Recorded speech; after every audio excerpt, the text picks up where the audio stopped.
Welcome to the Living Connected podcast. I'm your host, Mallory Meyer, a multi-six-figure entrepreneur, founder of White Wolf Reiki, and a former corporate HR professional turned polyvagal-informed leadership and neuro coach, Reiki master, educator, and international speaker. In this podcast, we explore the intricate connection between our nervous system and our performance, productivity, and well-being. I'm here to guide organizations, leaders, and founders in enhancing performance, fostering a psychologically safe workplace, and building teams with high retention that thrive. Let's future-proof your business, raise team morale, and prevent burnout. Join me weekly as we tap into discussions around regulating the nervous system, rewiring the mind, and enhancing wealth and success, with a splash of my love for energy healing and magic woven in as well. Here's to choosing to live more connected. Welcome back this week to the podcast. I am, as always, so grateful to have you here, to have you share the episodes, to receive your beautiful feedback. So thank you once again if you have been part of this journey. And I'm really looking forward to tapping into a mini episode this week, really cultivating and ultimately inspired. I'll kind of put it like that in the sense of how the conversations with numerous different clients have had an underlying common theme. And what I keep hearing is ultimately, is this right? Is this the right action? Is this the right strategy? Is this the right offer? Is this the right way that I should be messaging, marketing? The list goes on and on. And it's really just to acknowledge in these moments how powerful our language, of course, our words, whether internally, externally, can be. Because, especially with a couple of them, just acknowledging to say, how are you defining here what is right? Just very much, and I lean into a lot of in my own journey, what does success mean to you? And oftentimes, when we are asking ourselves a question around what is right, we're essentially putting power outside of ourselves. And we are starting to recognize that doubt creeping forward, forgetting about who we need to be. We get really stuck in that energy in how. How do I do this? What is that right way? Versus coming back to our soul, to our inner trust, our inner knowings, and truly allowing ourselves to hold the space and the belief that this is right, this will work. It isn't all in who we are choosing to be in those moments to reclaim that power ultimately. And equally so, when we do start to say that this is right, beyond moving with, okay, I can believe and I can get myself behind this.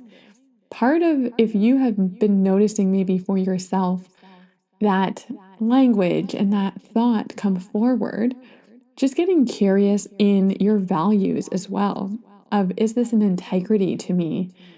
Because if something was right for another individual, or if something was successful and very much came to a conclusion of success in another person's model, that doesn't necessarily mean it is going to be right for you with your energy, with what is authentic, because that more than anything will be palpable and felt within the way that you execute, the way that you deliver, the way that you show up, whether for your employees, your clients, your business, your relationships. So just acknowledging those values, what is an integrity for you, and really starting to recognize that that course of what is going to be right when you get grounded and anchored into the belief of course, this is it, it will work. Don't doubt yourself out of the destiny that you know is yours. Don't doubt yourself out of the desires that are your roadmap, that have been seeded on your heart. Now, of course, this isn't to say don't seek guidance outside of you, but also don't necessarily put all that power into someone else. Don't necessarily allow someone else's strategy to be replicated for you, because that's where it's really allowing that muscle of discernment to come forward and just to, again, be curious, be aware, observe within your own physiology, within your own energy. Is this actually right for me? And I'll always remember this example with my business of coming to this juncture of ultimately when it came to the initial way that I was taught to sell. And the way to make sales was to bring people on to a call, share the pricing at that point, really speak and identify the challenges, how you can help them, the investment, meet their objections. You know the drill. And they're just through my own, again, evolution, through my own pieces of feedback, and really allowing myself to actually bring that forward and get that feedback and also the response to see, is this working for me? When I started to develop and invest in trauma sensitive leadership processes and protocols, there was essentially this new awakening within me and this new ability to start to discern of, is this actually a way of which I can create success? Is it true for me to continue like this? And how do I want the experience to look and feel, not just for myself each and every day, but for my best fit aligned clients? And I essentially moved away from having introductory calls, consultation calls all together. And I really started to implement at that point in time this opportunity to work with me through application only. And then we could always, you would have the choice to set up a call. There was the payment plans that were very clearly articulated and laid out that gave the individual choice. And I just remember the resistance from others that I received in the mastermind that I was in, almost essentially kind of the lack of optimism that something like that would work. How could you, Mallory, list out a $10,000 investment of a 6-month container with you and expect people to just apply? And I ultimately not only proved that it worked, and it wasn't to prove them wrong in any way, but it was merely to say, I didn't just willy nilly wake up one morning and say, hey, this sounds kind of good and interesting. I'm going to test it out because I see it working for other people. It just must work for me. No, I sat with that just as I do with many of my decisions. As much as I execute and I move quickly, there are other areas of my life, of my business, where even though I know, I still hold the space and I really allow myself more to embody, to integrate. And what I mean by that was I really came to a point, and this is one of the elements that I teach a lot of my clients, is building up this concept of my clients that they would so deeply honor, so deeply value, so deeply trust me in that ability to extend an application form. And it would inspire not only them and activate them to say yes to me, but they really would be diligent and mindful and open and actually say yes.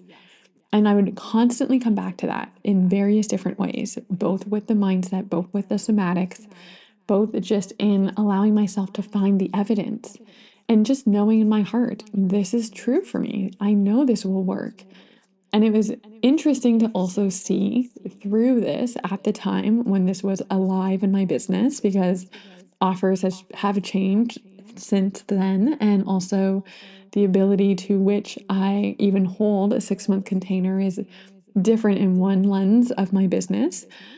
But ultimately, just to kind of like go back to this, is the mastermind that I was in, when people heard about my execution of an application form, eliminating sales calls, their desire to implement that was coming from, this will save me time.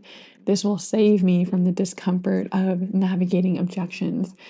And it wasn't really thinking about, and I'm not making an assumption here, but it's more so, did they have their client in mind and the experiences that they wanted them to hold, that they wanted them to have before even starting to work together? And because they took such quick action just to see, hey, would this work for me?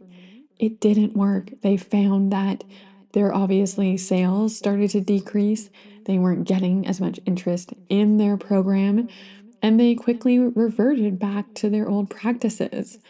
And it's also a reminder of like holding the vision and not letting yourself sometimes contract and let fear come in to essentially make that change.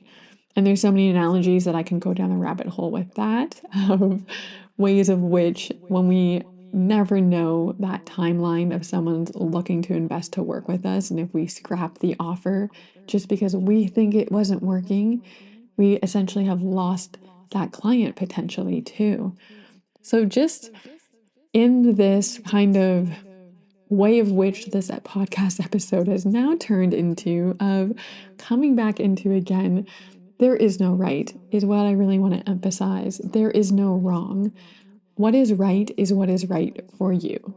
Gather feedback, work with individuals who empower you to come to a decision, to come to a consensus with their own equally understanding. And what I love to do with my clients is I share in my experiences. I say, this is what I learned.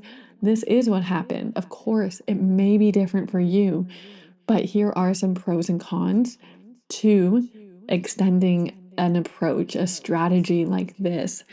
This is why I've essentially kind of threw spaghetti at the wall at one point in time, because I wanted to at least be able to be in a position to hold that space for others to know what they are embarking on. And time over time, it always will come back to the simpler, the better. We do not need to overcomplicate things for our clients and overcomplicate things for our mindset, while also the simpler for our own ability to manage our energy, to manage our mindset, to really be dialed in and tapped into our client so deeply.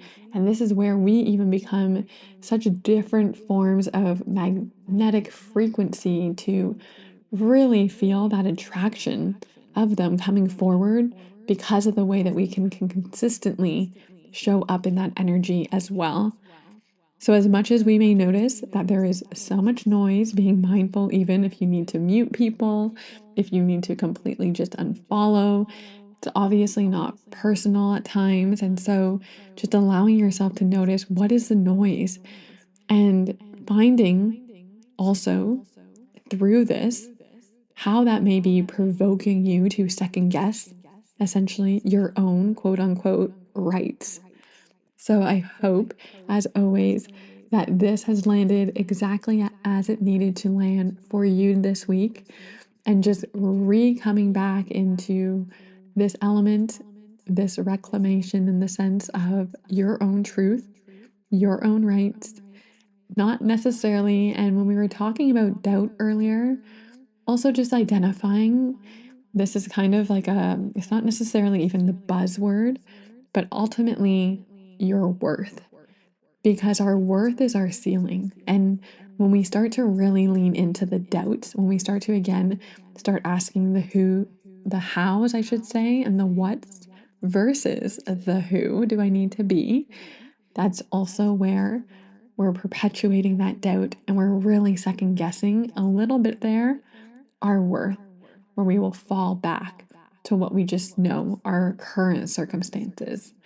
I've also just commonly found that if you are one of the first to take the lead in a new approach, and I raise my hand here because inviting in neurofitness solutions to organizations for enhancing team culture that is rooted in well-being, I've noticed, and parts of the conversations with founders and leaders of these organizations and of these businesses are around, well, is that just crazy to think that neurofitness solutions can help to enhance retention, or that it essentially will help to lower cost associated to attrition, and that it will make my team more productive, and that I can increase my profit? And beyond the actual stats and the science, and there's so much like the research and the depth of, yes, of course, not only is it scary for them at times and having that doubt and questioning the right, is this right to bring in versus something that I know may be more familiar, like an example might be a Gallup assessment, an insights discovery. the DISC, the Myers-Briggs, right? Like all these more accredited little programs. And I don't mean little as in they're little, but you get the gist at this point in time and what I'm communicating, and ultimately just recognizing that when you do choose to go first and you invite in something that is just so authentic to you, that will be success. That is what you just need to come back and come back to your why, come back to that vision, and just knowing and trusting that it is unfolding for you exactly as it is meant to be. Again, I want to repeat what I said earlier. Don't let doubt take you away from your destiny.